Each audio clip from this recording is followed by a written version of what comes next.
The morning sunlight streamed through the floor-to-ceiling windows of my corner office as I reviewed the final interview schedule for today's senior marketing director position. At the top of the list, highlighted in yellow by my assistant, was a name that made me pause: Jessica Brooks. My sister. The same Jessica who, just 3 hours earlier, had stood in our parents' kitchen delivering what she thought was the final blow to my already damaged reputation. I'm Sophia Brooks, though Jessica had taken to calling me the family failure for the past 5 years. At 31, I was the younger sister who dropped out of Harvard Business School, disappointed our parents, and apparently wasted my potential on silly tech ventures that no one in my family understood or respected. What they didn't know was that those silly tech ventures had grown into Titan Industries, a digital marketing empire valued at $4.2 billion. What they didn't know was that the modest apartment I lived in was in a building I owned. What they didn't know was that their embarrassment of a daughter had become one of the youngest female CEOs in Fortune 500 history. And in exactly 27 minutes, Jessica would walk into my boardroom for the most important interview of her career, completely unaware that her future rested in the hands of the sister she'd spent years belittling. My phone buzzed with a text from Marcus, my chief operating officer. Brooks' interview moved to conference room A per your request. Full panel assembled. This should be interesting. Marcus was one of the few people who knew about my family situation.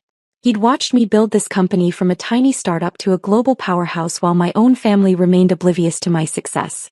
He'd also seen the hurt in my eyes every time I returned from a family gathering where I was treated like the disappointing child who couldn't get her life together. I pulled up Jessica's resume on my tablet. Impressive, I had to admit. MBA from Wharton, 3 years at McKinsey, 2 years at a boutique consulting firm specializing in brand strategy. She'd built a solid career in marketing, though nothing compared to what I'd achieved in the same time frame. More importantly, she'd built her career while constantly reminding everyone that she wasn't like her irresponsible sister. Every family dinner for the past 5 years had featured Jessica's subtle digs about my choices, my lifestyle, my apparent lack of ambition. The irony was delicious. Titan Industries was the company every marketing professional in the city wanted to work for. We'd revolutionized digital advertising through AI-driven consumer behavior prediction, created campaigns that had redefined entire industries, and offered compensation packages that made other firms look like internships. Jessica had been trying to get an interview with us for 8 months.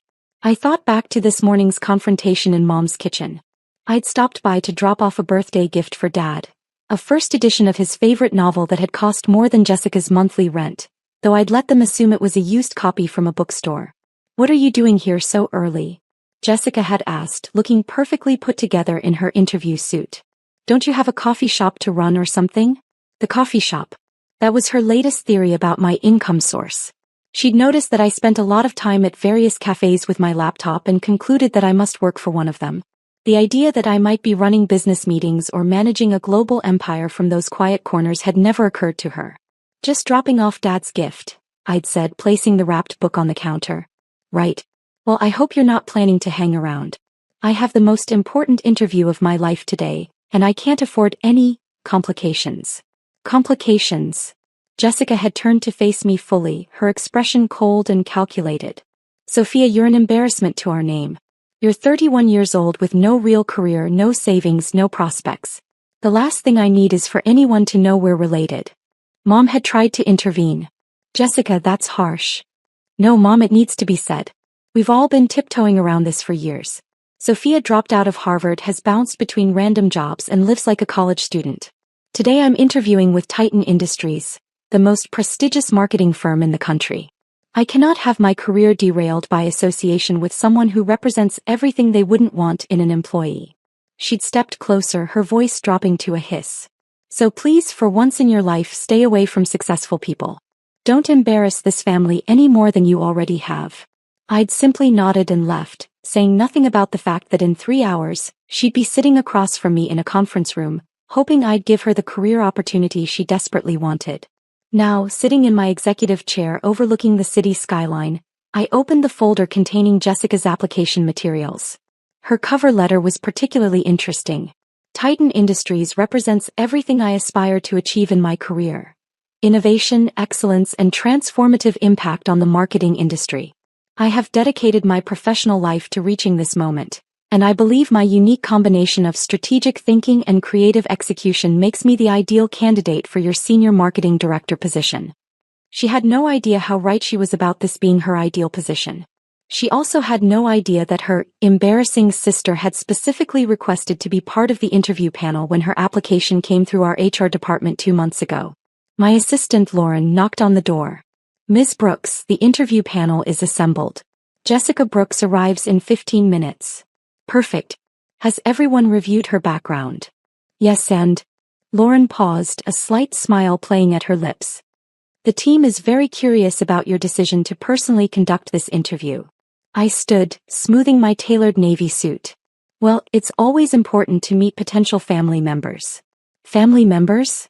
"Future corporate family," I clarified, though Lauren's knowing look suggested she wasn't entirely convinced by my explanation. Conference Room A was our most impressive interview space. Panoramic city views, a polished marble table that could seat 20, and digital displays showing real-time data from our current marketing campaigns. The numbers alone, engagement rates, conversion statistics, revenue figures, would be enough to make any marketing professional salivate. My interview panel was already assembled. Marcus Chin, our COO, Sarah Williams, our current marketing director, and David Park, our head of strategic partnerships.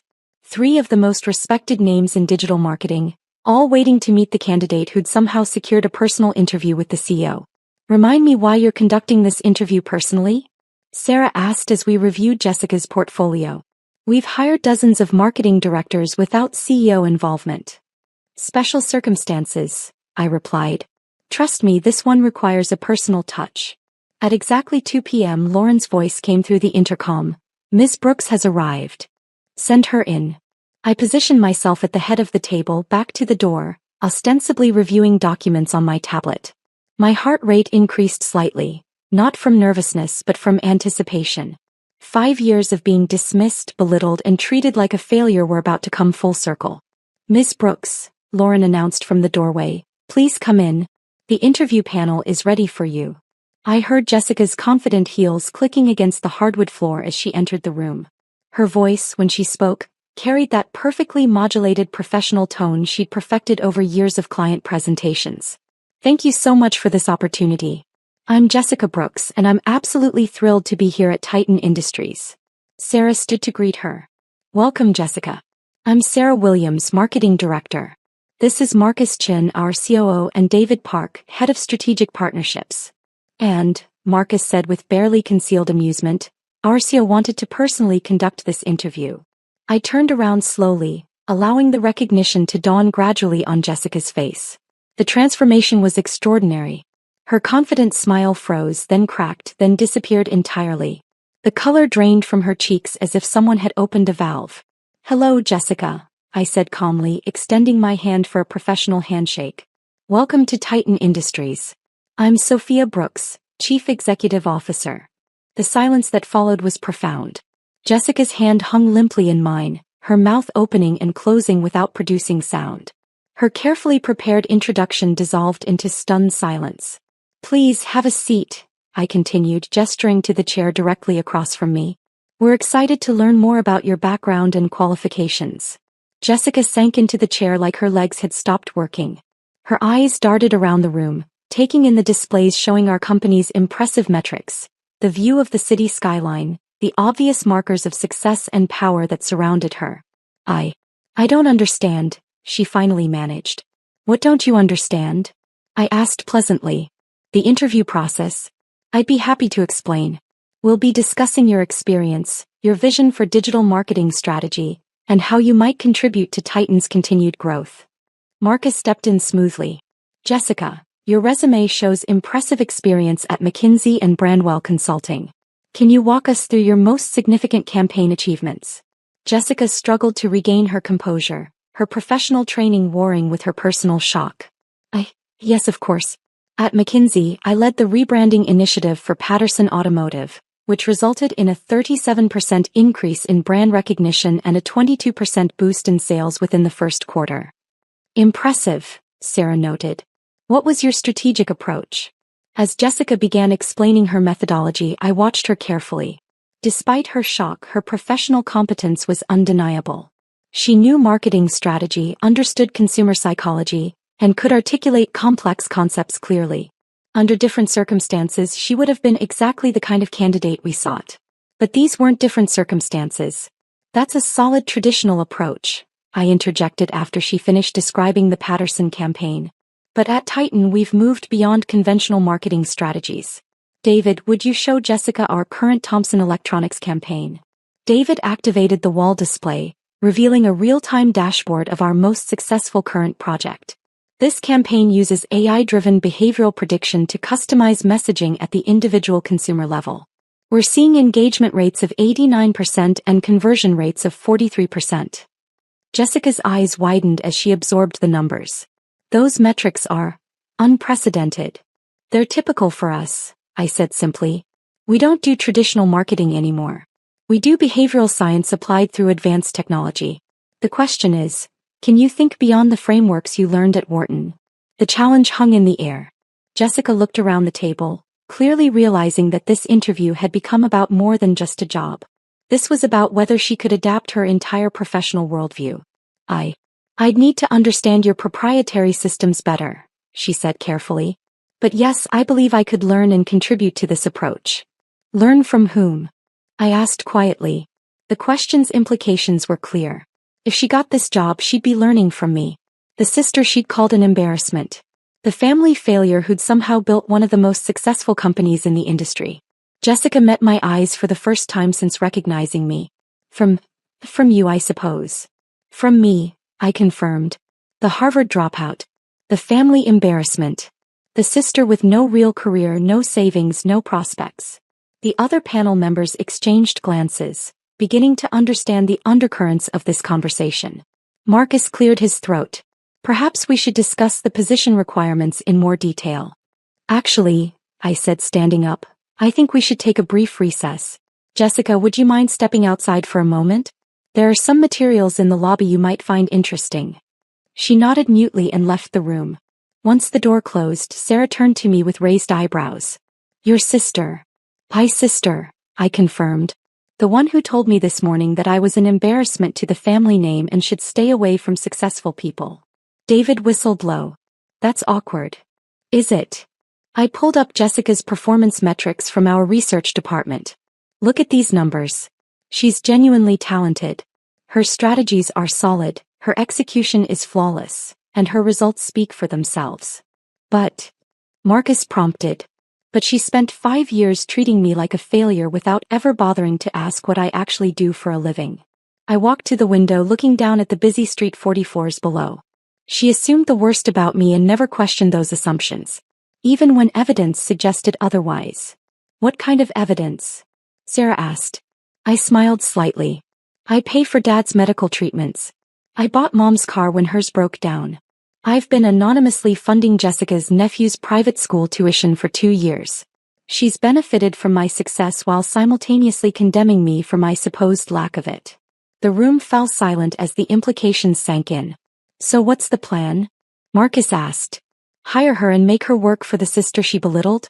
That seems potentially problematic for workplace dynamics. Or, David suggested, don't hire her and let her wonder for the rest of her life how different things might have been. I considered both options. Through the glass wall, I could see Jessica in the lobby, staring at the awards display showcasing Titan's achievements over the past 5 years. She was reading each plaque carefully, probably trying to understand how her failure of a sister had built something this impressive. There's a third option, I said finally. We hire her but not for the position she applied for. What do you mean? Sarah asked. I turned back to the group. She applied for Senior Marketing Director, reporting to Sarah. Instead, we offer her a position as Special Assistant to the CEO, reporting directly to me. Marcus grinned. That's either brilliant or sadistic. Maybe both. But here's the thing, she's genuinely talented. And despite everything, she's still my sister. This could be an opportunity for both of us to learn something. Learn what? David asked. She could learn that success comes in many forms, and that judging people by appearances is a dangerous game. I could learn whether our relationship can survive the truth about who I really am. Sarah nodded slowly. And if it doesn't work out? Then at least we'll both know we tried. 20 minutes later, Jessica returned to the conference room. Her composure was better, but I could see the questions burning in her eyes. Jessica, I began, after reviewing your qualifications and discussing your background with the team, we'd like to make you an offer. Her face brightened with hope and confusion. An offer? Not for the senior marketing director position you applied for, I continued. For something different. Her expression fell slightly. Oh. We'd like to offer you the position of special assistant to the CEO, with a focus on strategic initiative development and cross-departmental coordination. Jessica blinked several times. That would be working directly for you. Yes, it would. Every day. Every day. She looked around the table then back at me. Can I ask why? I leaned forward, meeting her gaze directly. Because you're talented, Jessica. Your work at McKinsey and Brandwell proves that. But you're also stuck in conventional thinking patterns that limit your potential. And you think working for you would expand my thinking? I think working with me might teach you things you can't learn anywhere else. About innovation, about questioning assumptions, about the difference between success and the appearance of success. The room fell silent again. Jessica's internal struggle was visible on her face. Professional ambition warring with personal pride, opportunity conflicting with the awkwardness of the situation. What would the compensation be? She asked finally. Marcus slid a folder across the table. The offer details are all there. I think you'll find the package quite competitive. Jessica opened the folder and her eyes widened. The salary was 40% higher than what she'd been making at Brandwell, plus equity options, comprehensive benefits, and a signing bonus that was more than her annual rent. This is generous, she said carefully. We pay for excellence, I replied. The question is, are you excellent enough to work with someone you called an embarrassment this morning? The directness of the question made everyone in the room shift slightly. Jessica's cheeks flushed, but she didn't look away. I was wrong, she said quietly. Obviously, I was very wrong about your situation. You were wrong about more than my situation. You were wrong about my potential, my intelligence, my work ethic, and my character. The question is, what else might you be wrong about? She considered this for a long moment. I suppose I'd find out working here. You would. The question is, are you brave enough to find out? Jessica closed the folder and looked around the table one more time. When her gaze returned to me, something had shifted in her expression. When would I start? Monday if you accept. She extended her hand across the table. I accept. I shook her hand, noting that this time her grip was firm and confident. Welcome to Titan Industries, Jessica. I think this is going to be a very educational experience. For both of us, she replied, and for the first time since she'd entered the room, her smile seemed genuine. As the interview panel disbanded and Jessica left to complete her hiring paperwork, Marcus lingered in the conference room. That was either the most professional handling of a family conflict I've ever seen, he said, or you're planning some elaborate revenge scheme. I gathered my notes, considering his observation. Maybe it's neither. Maybe it's just two sisters finally getting the chance to see each other clearly. And if she can't handle working for the sister she underestimated, then she'll learn something valuable about herself. And if she can handle it. I paused, looking out at the city skyline where Titan's logo crowned our building, visible from miles away. If she can handle it, then maybe we'll both learn something about family. 3 months later, I stood in the same conference room watching Jessica present her analysis of our Q3 marketing performance to the full executive team. Her presentation was flawless, comprehensive, insightful, and innovative in ways that surprised even me. The behavioral prediction algorithms show a clear pattern, she was explaining, clicking through data visualizations with confidence. Consumer response to emotional appeals varies significantly based on time of day, recent purchase history, and even weather patterns in their location. Recommendations? Sarah asked. We should implement dynamic messaging that adjusts not just to demographic data, but to real-time contextual factors. I've drafted a pilot program that could increase engagement rates by an estimated 15 to 20%. The room buzzed with interested murmurs. It was exactly the kind of forward-thinking analysis that had built Titan's reputation. Excellent work, Marcus said as Jessica concluded her presentation. I'll want to review the implementation timeline with you next week. As the meeting ended and executives filed out, Jessica remained behind to pack up her materials. We hadn't spoken privately since her first day, maintaining strictly professional interactions during her integration period. Good presentation, I said, closing my laptop. Thank you. I've been learning a lot about the intersection of technology and consumer psychology. Learning from whom? I asked, echoing my question from her interview. This time her answer came without hesitation. From the smartest CEO I've ever worked with, who happens to be my sister. I studied her face, looking for traces of the resentment or embarrassment that had defined her attitude toward me for years. Instead, I saw something I'd never seen before: genuine respect. Jessica, can I ask you something? Of course. What changed? Between the interview and now, what shifted for you? She considered the question carefully, organizing her thoughts with the same precision she brought to her work. I think, she said finally, I realized that I'd been measuring success by other people's standards instead of actual achievement. You built something extraordinary while I was busy judging you for not following conventional paths. She paused, gathering her materials slowly. But more than that, I realized I'd been so focused on protecting my own image that I never bothered to really see you, the real you. And once I started paying attention, she gestured around the conference room, encompassing the empire I'd built. Once I started paying attention, I realized I'd been an idiot.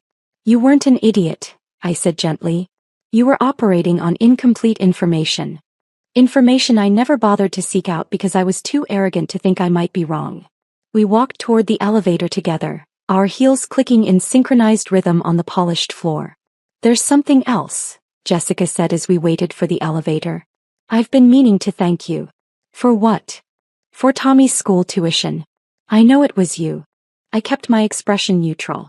I don't know what you're talking about. Sophia, I'm your assistant now. I process your personal expenses. Phoenix Academy tuition payments for Thomas Bennett, age 8. My nephew's full name. The elevator arrived and we stepped inside. In the confined space, the conversation felt more intimate. How long have you known? I asked. About the tuition? 2 weeks. About everything else you've been quietly doing for the family? About a month. Everything else? Dad's cancer treatments. Mom's car. The anonymous donation that saved the community center where we used to volunteer. Shall I continue? I pressed the button for the executive floor, buying time to consider my response. Why haven't you said anything? Because I was trying to figure out how to apologize for 5 years of being completely wrong about who you are. The elevator opened onto my floor, but neither of us moved. Jessica, you don't need to apologize for having incomplete information. You need to apologize for